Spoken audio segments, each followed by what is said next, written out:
Hey, what's up everyone, and welcome back to another video on the channel. Today we're going to be talking about Sonic Forces. Definitely not one of the best games in the series, but it is a main timeline game. So today I wanted to go over the topic of how does Sonic Forces hold up in 2020, similar to what I did with Sonic the Hedgehog 4 Episode 2's co-op. If you guys didn't know, I only had one playthrough of the game, which was back in 2017 when the game came out back in November of that year. And I haven't touched it since then, and I thought I would give it another replay. I did stream it, if you guys missed that stream. I had quite a few people come and join it, so thank you guys for the support on that stream. But yeah, we're going to be showing off, I guess, the good things and the bad things, and how well the game held up until this year. So when we first start the game, skipping ahead from the cutscene, we immediately play as normal Sonic here, or normal modern Sonic with the boost formula. There's already some issues, which is that we are back in another Green Hell. Remember, this game came out at the same year as Sonic Mania, so I wasn't too surprised to see Green Hell come back again, since it's always reused. Some downsides to Sonic himself is that he lost abilities like the light speed dash, and that was really annoying to me. He also lost his ability to drift, so a lot of things feel automated in this stage. Other than that, though, I could say that the game is pretty much fine. And one thing I don't understand is, why are wisps back in the game? Like, wasn't the whole point of colors to like help them come back to their own planet? Like, I don't even understand why they're here. But other than that, I guess we can move on to the second character you get to play as, other than Sonic, which is two other characters. So yeah, let's move on. Okay, so if you guys didn't know, this game is well known for allowing people to have their original characters come into the game. And really, I don't care too much about my original character because I don't really have one specifically. I guess you could say that like my profile picture, that's more of just the Sonic with glasses and a bandana. But yeah, it doesn't have a specific name or anything. But I chose the bird because I did want that double jump, which the ability it offers. Because each animal has its own special ability. For example, wolf like drags and rings, I believe. But yeah, the bird gets the double jump. I tried to do this as fast as I can because I really didn't care. I tried to make him a little bit funny by giving him gray eyes to make him seem blind. And that's pretty much it, so let's just move on to the gameplay.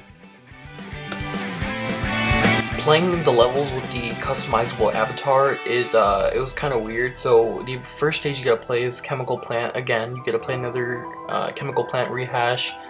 And they brought back the wisps from Colors, which doesn't make sense, but okay. They brought back the wisp in the form of Wispins, where you use this kind of like machine where you control wisp power. So for example, you use the burst wisp as like a flamethrower kind of. And that's pretty much it. It kind of controls like Sonic. He has the homing attack, and then I chose the bird, so he gets the double jump. And other than that, it's pretty much the same as Sonic, except no boost, and that's it. Also, at times you can actually collect a wisp box itself, and you can use the abilities of a wisp. For example, if you collect the wisp for a burst, you would get the ability to burst. So right here in this clip, I press triangle and I would be bursting upwards, and it's pretty cool. So yeah. The third player character you can choose to play as is Classic Sonic, and he returns in the form of as if he came from Mania itself. So if you got the true ending in Mania, you would see that Classic Sonic is transported into the world of Forces. Because this isn't past Sonic from like classic generations, but this is a alternate dimension Sonic, and the Phantom Ruby brought him here. So he controls almost the same as he did in Generations, except the spin dash is not as broken, and he has the drop dash ability, and that's about it. And his physics are whack. The music is not so good, especially on his stages. And that's pretty much all I can say about Classic Sonic. He really didn't need to be in the game, but they wanted to put him in for nostalgia, even though a game, Mania, came out the same year, which was for nostalgia, but whatever. Moving on to boss fights for the game, the first boss fight that you will have to deal with in the normal Sonic, is Savok from Sonic Lost World. But it's overall a really easy fight. I did die 3 times during the stream that I was doing because I replayed the game on stream, and I messed up because I didn't know you could fall off the platform, because I never thought you could, because I thought there was an invisible wall, but there was. But other than that, this is a really simple fight, and pretty much you just avoid the bees, and then that's it.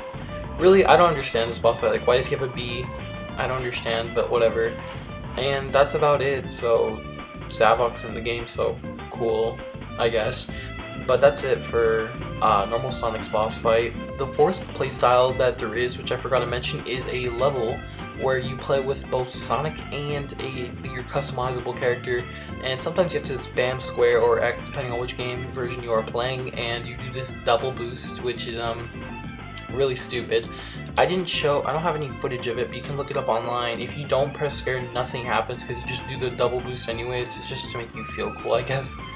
But yeah, really this is kind of a dumb gimmick in my opinion, and there's nothing too special about it, but I mean, I thought it was worth a mention, I guess.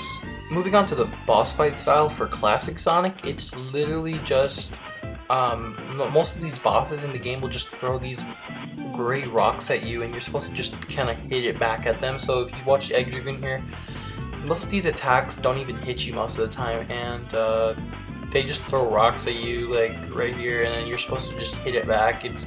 Most of these boss fights are really easy, especially for classic Sonic, and they're not hard, and especially if you know how to spam the drop dash like I am right here, you don't really get hit unless you do sometimes, but it's really easy overall. Most of the times you're going to be fighting Infinite with your customizable character, because in the story they are like traumatized from Infinite. It's calling them like a coward when they try to fight back, and that's pretty much it. You're just hitting Infinite and avoiding his holograms. If he hits you like there, he'll just make you hallucinate. But other than that, it's not really anything too difficult, and you will be using your Whispin. And it's overall really easy if you know what you're doing, especially since I was using the bird animal. You have that double jump, which definitely helps out in the end game, so yeah. Skipping ahead to the final boss fight, because that's how short the game is. Literally, there's nothing that happens that's really important. You get another rehash of the Death Egg Robot, which looks nothing like the Death Egg Robot, which normally looks like Dr. Robotnik or Dr. Eggman, whatever the hell you want to call him. And it's pretty much, there's three phases to it, where you play as first off a classic Sonic. Like I said, they throw rocks at you, and you just hit that middle area with it, and he destroys platforms while you dodge, and it's really simple. And when you move on to the second phase, you're going to be fighting with your original character. And here, what happens with your original character is that at some point, you just attack his arm when he gets lowered down, I don't know.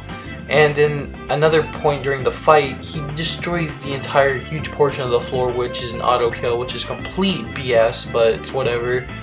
And then we have a final phase where you play as all three characters, Sonic, Classic Sonic, and original character, and you fight against this weird robot thing which came from the Death Egg's heart, which is really weird, and it has a bunch of glitchiness and holographic stuff, but other than that, it's not really a hard boss fight. You just have to collect rings and boosts and homing attack. In my opinion, it's one of the easiest boss fights in the game, where to the point where Sonic the Hedgehog 2, which came back in 1992, had a harder boss fight with the no rings and having to fight the 11-hit Death Egg Robot, but that's just me.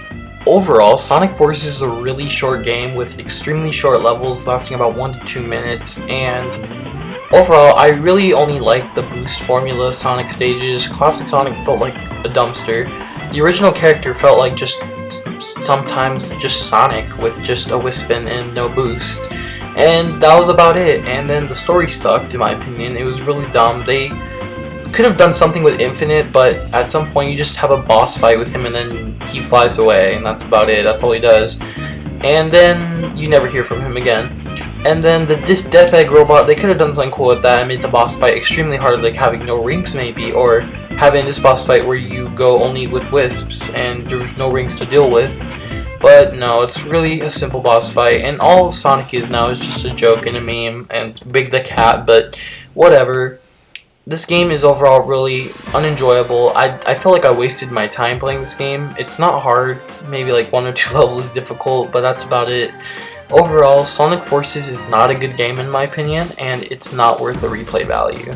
So that's about all I can say for Sonic Forces. It's kind of sad to think about that a game that came out 6 years ago, for example Sonic Generations, performed and played way better than this game, which came out almost a decade later, but that's just how it is with Sonic now. Games just feel worse and worse, and hopefully the 30th anniversary of Sonic the Hedgehog will be a good year, but only time will tell.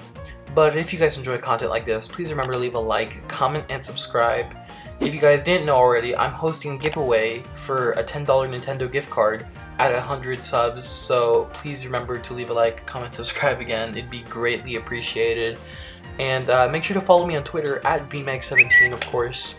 And that's about all I can say for Sonic Forces. I would not recommend playing it unless you had no other option, but that's about it. So thank you guys so much for watching, and I'll see you guys in the next one. Goodbye.